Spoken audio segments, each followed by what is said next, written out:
আজকে একটা ভিডিও নিয়ে আসছি। এই 550 ফুট বোর্ডিং করছি। বোর্ডিংটা জাম হয়ে গেছে, বালু দিয়ে জাম হয়ে গেছে। তো 3-4-5 দিয়ে আবার ওয়াশ করলে এই কোবায়া এই দেখেন কোবায়া ওয়াশ করতে আসছি।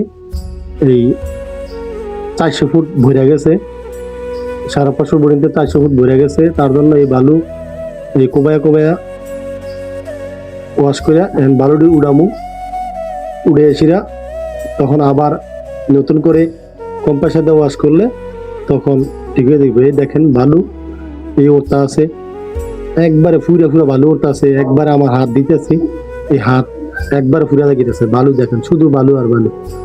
এই বালু ইনশাল্লাহ ওয়াশ করবো। তো ভিডিওটা করার কারণ হলো অনেকজনে বোর্ডিং জাম হয়ে গেলে ভয় পায়। ভয়ের কিছু নেই, যদি 1 নম্বর 5 দিয়ে কাজ করেন তাহলে বোর্ডিং কিছু হবে না ইনশাল্লাহ।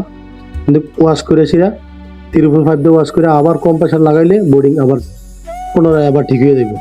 তো আপনারা কি 2 নম্বর কোনো মাল দিয়া কাজ করবেন না, কোনো কন্ট্রাক্টে কাজ দেবেন না। আর যারা এই কাজ বুঝে তারা কাজ দিবেন, আর যারা কাজ না বুঝে তারা কাজ দিবেন না। দোকানদারের কাছে কোনো কন্ট্রাক্ট কাজ দিবেন না। আপনারা নিজেরা 5 কিনে আনবেন আর নিজেরা মিস্ত্রি নিয়ে এসে কাজ করবেন। দেখেন আমরা এখন ওয়াশ করছি, এখন আবার কম্প্রেসার লাগাইছি, পানি স্পিড কত সুন্দর।